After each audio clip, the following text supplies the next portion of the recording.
kita perhatikan Bung Armando yang mengomentari sebuah video.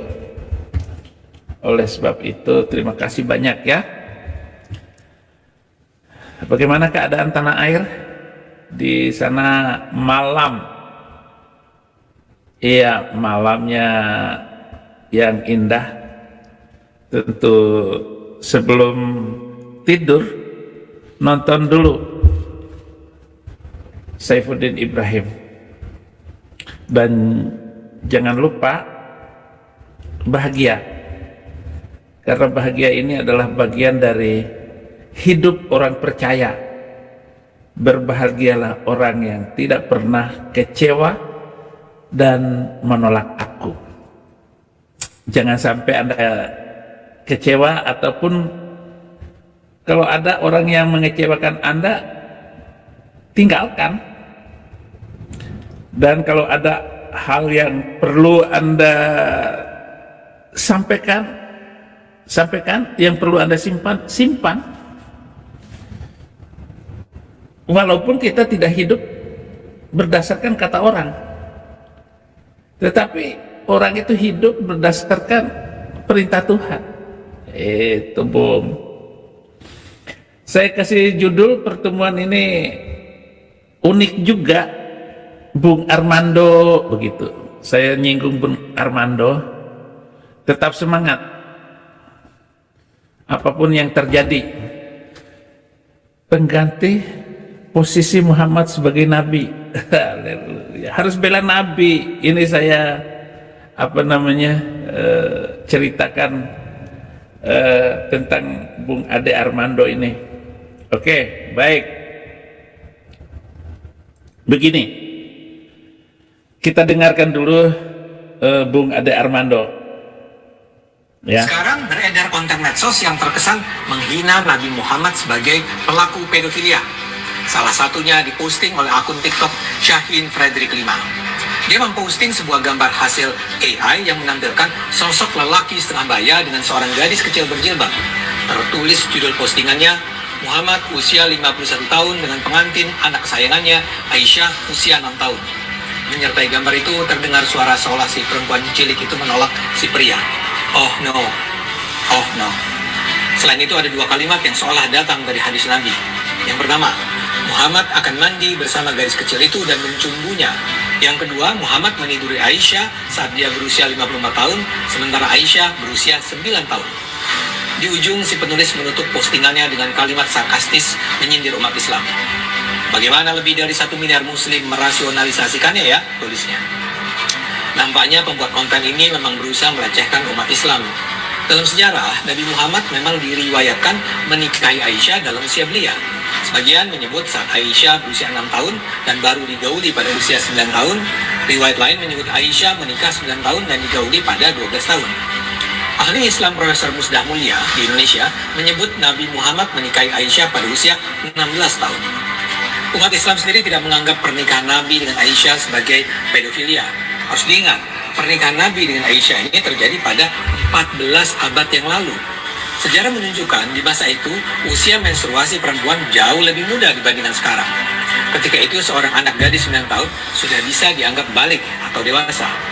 Karena itu di tanah Arab perempuan 9 tahun lazim untuk dinikahi. Ini tentu saja berbeda dengan era modern saat ini. Seorang anak baru dianggap dewasa ketika usia sudah mencapai 19 tahun. Jadi tolong dipahami ya, konteks sejarahnya memang sudah beda. Jadi nggak bisa lah Nabi Muhammad dianggap sebagai pemburu anak perempuan. Yuk gunakan akal sehat dalam mempelajari agama. Sekarang beredar. Ya. Terima kasih Bung Armando.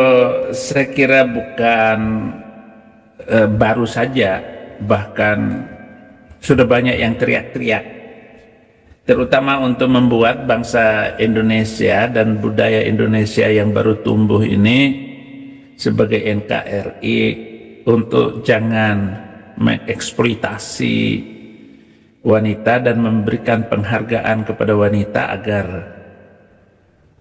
bangsa Indonesia benar-benar bisa memperbaiki kehidupan yang akan datang. Bung Armando, coba perhatikan betapa pesantren itu hanya karena berita Kanjeng Nabi itu melakukan seperti itu tidak pernah berhenti pelecehan wanita di pesantren loh. Ini di pesantren, Pak. Bukan di mall. Di mall mah udah biasa kalau begitu. Itu penjaga toko di mall itu dengan penjaga mall laki di sebelahnya, mereka bebas itu melakukannya. Mau tutup toko, buka toko. Ini di pesantren. Ini karena sebuah catatan sejarah, dan yang mencatat sejarah itu sahabatnya sendiri. Bahkan Aisyah sendiri yang mengaku Bung Armando. Dia yang mengaku, dia yang menulis. Kan Bung Armando yang ngomong di YouTube tidak ada asap tanpa api. Nggak mungkin nggak dicatat segala sejarah beliau itu. Bahkan cerita-cerita halusinasi bagaimana beliau terbang ke langit menggunakan kuda putih berwajah perempuan, lalu terbang dengan kecepatan kilat, mestinya sampai Sidratil Muntaha, itu memerlukan 5.000 tahun, Pak. 5.000 tahun perjalanan cahaya baru sampai, tapi dilewati dalam kecepatan super kilat hanya semalam, Pak. Tetapi itu dipercaya sedemikian rupa oleh 1,5 miliar umat manusia.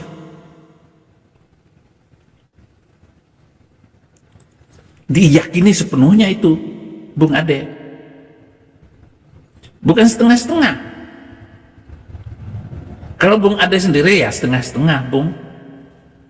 Karena menurut saya komentar-komentar Bung Ade terhadap agama Islam itu setengah-setengah. Makanya Bung Ade itu ditelanjangin, digebukin sama tokoh-tokoh muslim yang percaya sepenuhnya. Dulu saya percaya sepenuhnya, sekarang tidak sama sekali. Dan bagaimana kita melihat bahwa sejarah itu berjalan terus? Nah, demi ajaran ciptaannya itu, Muhammad ini melakukan berbagai macam kegiatan negatif bagi sejarah perjalanan keyakinannya itu, agama yang diciptakannya itu. Apakah Bung Ade Armando tetap percaya bahwa itu wahyu itu datang dari Allah, sedangkan tanpa saksi manusia satupun dia menerima wahyu dari Jibril? Dan saya mengatakan lebih sadis bahwa tidak ada nabi dari Arab. Apakah Bung Armando meyakini surat 33 ayat 37 di mana Zainab binti Jahsy itu didatangi oleh Nabi, lalu katanya turun wahyu menikah tanpa wali dan saksi dari manusia, malam itu langsung ditidurinya, artinya itu zina. Jadi begitu Bung Ade. Ya bolehlah menyinggung-nyinggung masalah agama secara umum, tetapi kalau menyinggung secara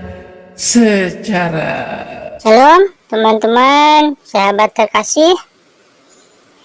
Apa kabar semuanya? Selamat siang. Izinkan saya untuk intro dulu ya sebentar.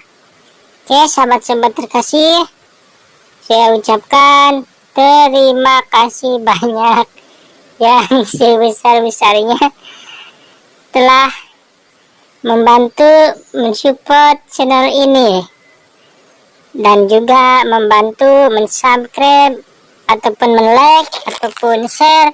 Saya ucapkan terima kasih banyak. Hatur nuhun. Semoga apa yang kalian bantu atau mendukung channel saya menjadikan saya tetap semangat dan saling memberkati, amin. Oke, sebelum menyaksikan video ini harap ditonton ya sampai selesai agar tidak ada kesalahpahaman, supaya apa yang disampaikan maksudnya menjadi berkat untuk kita semua. dan tidak ada kesalahpahaman. Amin. Selamat menyaksikan. Hadis.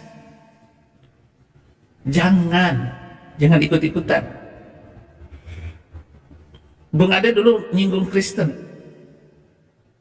lalu video Bung Ade dihapus karena saya langsung bantah dengan video saya. Tapi ini saya mau meluruskan Bung Ade. Oh, pandangan Bung Ade bagus, tetapi jangan terlalu membela seperti kebiasaan Bung. Ini diklaim paling berhak merayakan hari raya umat Yahudi karena rakusnya untuk menjadi nabi, walaupun sebenarnya adalah palsu. Dan ini harus dimengerti Bung Ade. Bung Ade belajar ulang lagi tentang beliau itu. Tolong jangan ikut-ikutan. Tepung tapioka, tepung kanji, siapa berjanji, siapa yang berdusta. Kalau begitu, baca buku hadis. Memang untuk mempelajari Quran nggak perlu tafsir sekarang, karena kita bisa membuka berbagai macam buku tafsir, buku terjemahan. Menyimpan majalah di dalam kamar, kamu menghilang tanpa kabar. Kasih dong kabar yang benar, jangan kabar palsu. Bung Ade, ini saya menyampaikan kabar ini dua arah sebenarnya. Oh, ada yang minta kasih tunjuk foto Muhammad. Nggak ada fotonya. Ada fotonya di internet, tapi itu bukan foto Muhammad. Itu hanya lukisan. Bunga taman dari arah barat, katanya teman, namun berkhianat. Bung Ade, yang tidak bisa saya lakukan itu berkhianat. Saya nggak bisa berkhianat dengan teman. Apa yang saya pelajari itu yang saya bicarakan setelah saya menimbang dengan otak saya dan nurani saya. Kalau kedua-duanya oke. Saya telah menjadi pembicara dari kecil saya dan saya menimbang itu semua. Di mana harus saya taat walaupun saya menentang ibu saya, tetapi saya paling taat sama ibu daripada bapak. Makanya saya susah berkhianat. Itu dari kecil. Apa yang saya harus bicarakan, saya omongkan, walaupun harus memakan tubuh saya sendiri. Segala yang saya bicarakan itu. Nah, itulah yang sebenarnya saya sendiri nggak suka. Saya tahu akibatnya. Bahkan saya tahu bahwa saya masuk Kristen akan begini, begini, dan menentang keamanan saya. Tapi saya harus mengikuti untuk masuk Kristen itu karena kebenaran di dalamnya. Terutama kebenaran visual redaksional dari Injil itu. Kalau percaya kepada Tuhan, percaya Yesus Kristus, saya belum percaya. Awalnya itu saya nggak percaya. Tetapi karena redaksional kata-katanya itu, saya tidak bisa menghindar dari itu. Saya harus tinggalkan keyakinan saya yang lama. Bukan berarti saya berkhianat, tidak. Pergi ke Batam mencabut gigi, saat ditagih hutang malah pergi. Saya nggak berhutang dengan keyakinan itu, tetapi saya harus pergi karena tidak benar. Jadi begitu Bung Ade Armando.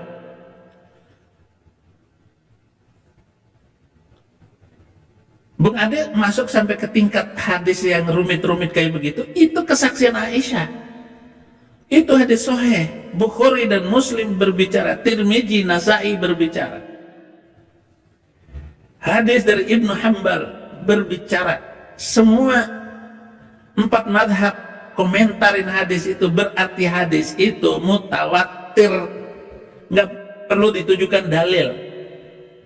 Dikawinin umur 6 tahun, ditiduri sebagai suami istri umur 9 tahun. Bung Ade Armando kan tidak membaca bagaimana antara setelah dinikahi umur 6 tahun sampai 9 tahun itu. Bung Ade kan nggak tahu ceritanya. Itu baca di dalam hadis. Apa yang dilakukan oleh Nabi ketika dia berkunjung kepada Aisyah dan dia mendapatkan dua kali masa tidur dengan Kanjeng itu. Karena Saudah binti Zam'ah memberikan hadiah kepada Aisyah hari Nabi ke pelabuhan berlabuh cinta itu. Jadi Aisyah dapat 2 kali jatah giliran daripada istri yang lain. Istri bocil ini, Bung Ade, dari usia berarti 3 tahun. Selama 3 tahun Nabi datang ke rumah Aisyah, kemudian menaruh kemaluannya di atas paha Aisyah. Lalu Aisyah tanpa Nabi masih bocah, disuruh megang-pegang, remas-remas sosis Kanjeng itu, suruh remas-remas, dan tentu saja muntah di situ tuh, dimuntahkan oleh Kanjeng lendirnya itu. Ini bukan berbicara jorok, tetapi itu yang ditulis di dalam sejarah, ditulis dalam hadis.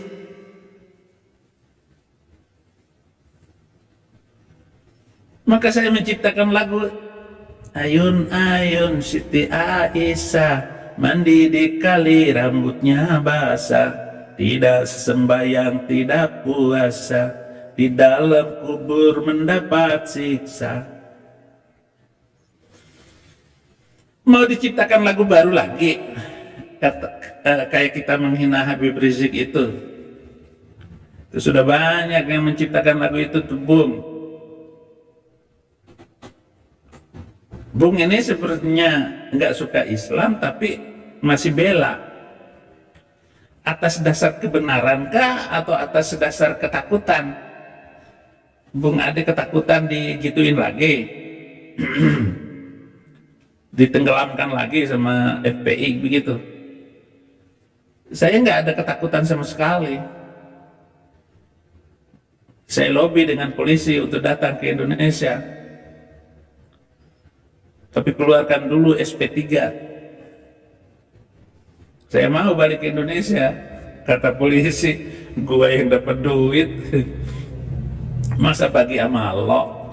Gitu kan? Polisinya bilang, nanti kalau habis sudah di Indonesia kita bisnis bersama. Ada yang kita atur, kata. Itu kan harta dunia sementara. Kemuliaan yang Tuhan siapkan itu tidak sebanding bahwa penderitaan dunia nggak ada apa-apanya. Karena Tuhan itu lebih hebat, luar biasa pula. Nabi katanya ada nabi yang boncengan onta gimana? Iya. Terima kasih ya. Tahu gak kalian sebelumnya?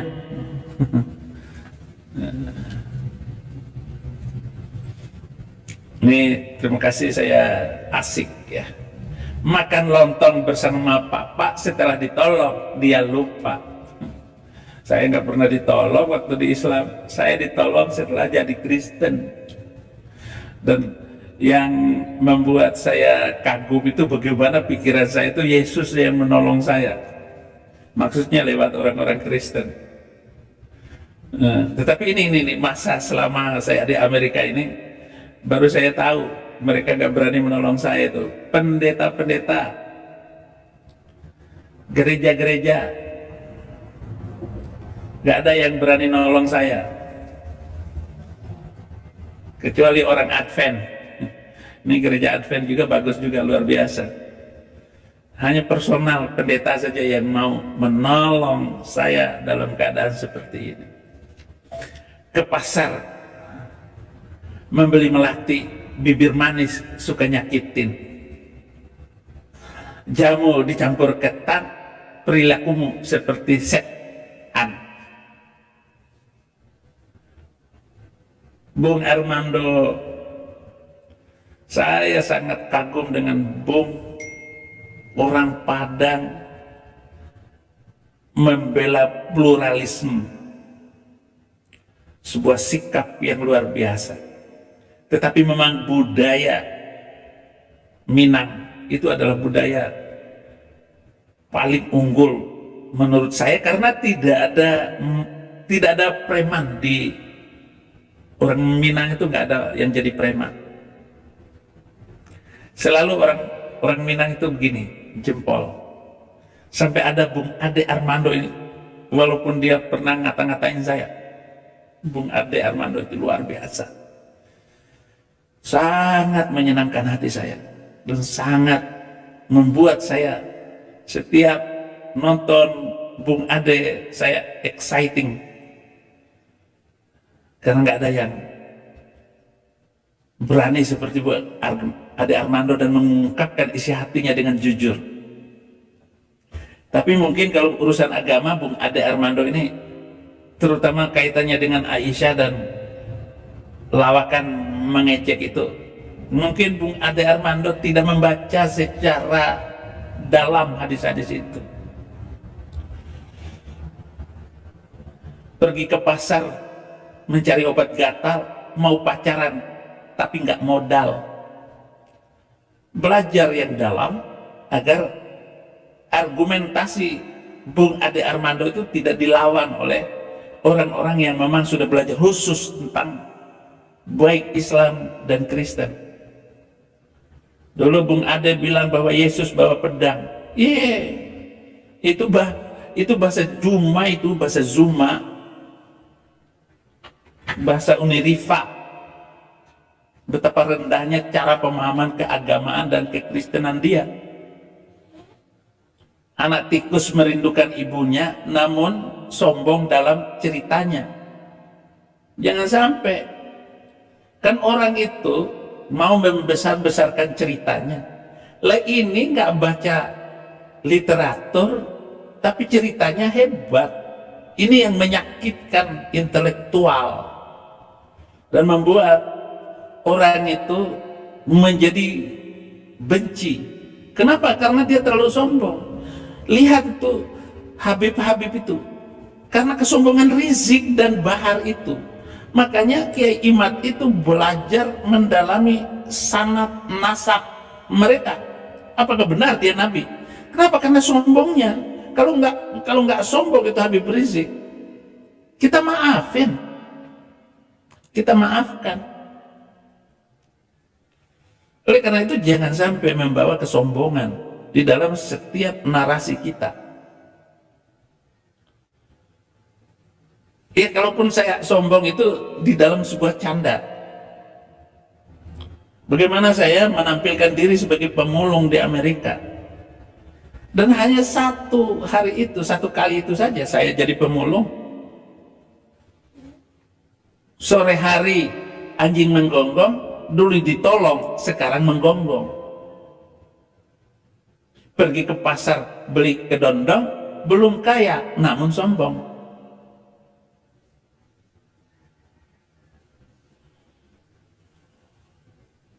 Buah serikaya namun sombong. Buah serikaya ada di Batak, mengaku kaya tapi banyak utang. Kita nggak perlu menyombongkan diri sekarang. Apalagi saya jadi Kristen ini, Bung Ade, terlalu jujur, dan saking jujurnya banyak yang nipu. Pergi ke kebun binatang melihat gagak, jangan pura-pura kaya jika sebenarnya tidak. Ada buaya berjumlah 5, meskipun kaya jangan pamer harta.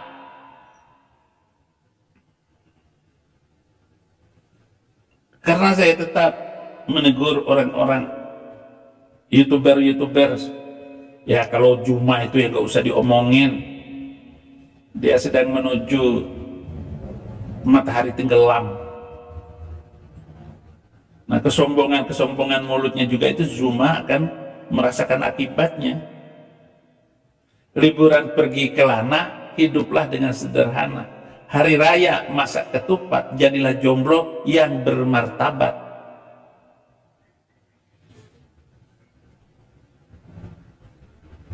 Bagaimana kita memperbaiki budaya bangsa ke depan adalah budaya toleransi dan damai. Meskipun Bung Ade Armando orang Minang, mari dibela orang-orang yang terhina. Mari dibela gereja yang diserang kaum muslimin itu. Ibadah saja nggak boleh. Bagaimana kita membuat catatan Nabi Arab itu tinggal sebuah onggokan. Orang-orangnya, tahun ini saya minta Bung Ade Armando kepada penginjil seluruh Indonesia, minimal 5 juta muslim hari ini pindah keyakinannya. Semakin makin banyak. Ya kalau saya ngomong sih begini, udahlah, yang penting bawa satu orang 1 tahun terima Yesus. Kan terlalu banyak muslim ini, nggak usah jauh-jauh, keluarga sendiri masih muslim. Tinggalkan keyakinan itu. Jalan satu-satunya untuk membuat Indonesia toleransi dan damai ke depan, tinggalkan keyakinan itu. Baru kita akan melihat Indonesia yang jaya, Indonesia yang luar biasa, dan Indonesia tahun 2035 adalah Indonesia yang penuh kemuliaan, kemurahan yang luar biasa. Ya begitu, jalan sore lewat rumah orang, jangan merebut istri orang. Anak ompong sedang menyetir, orang sombong pasti tersingkir. Ya,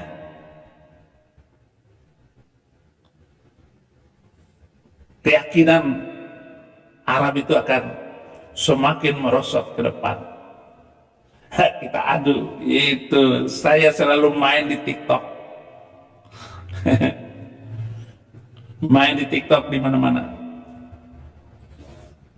Kalau enggak komal sendiri, masuk ke komal-komal orang. Kalau enggak lagi di komal-komal orang, iya buka komal sendiri. Narasi sendiri, ngomong, enggak masalah. Jadi begitu. Mohon Bung Armando jangan membahas lagi Kanjeng Nabi, apalagi kelihatan Bung Ade Armando mau bela. Bung Ade Armando bela Nabi itu menurunkan kualitas pembicaraan Bung Ade. Atau memang Bung Ade mau memperlihatkan bahwa Bung Ade itu orang baik, begitu. Bung Ade sudah mau masuk kubur, begitu. Biar nanti banyak muslim yang mengantar ke kubur. Biarin aja Bung Ade, sudah terlanjur. Kalau mereka nggak mau nguburin, biar aja membusuk di atas tanah.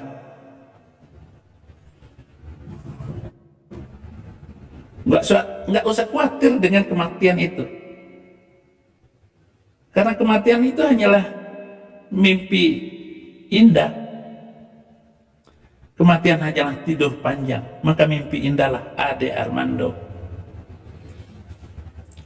Makan ketan pakai peci, ada mantan ingin kembali.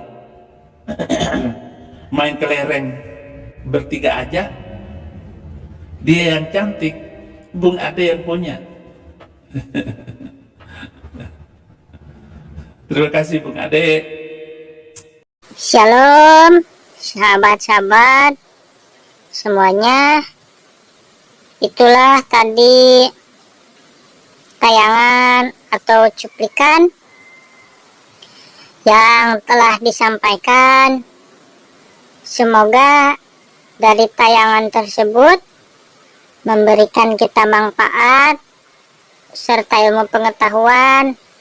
Semoga juga para kadrun yang menonton segala bertobat, amin, amin, amin. Dan saya ucapkan juga ya, terima kasih banyak sebesar-besarnya atas dukungannya kepada channel ini.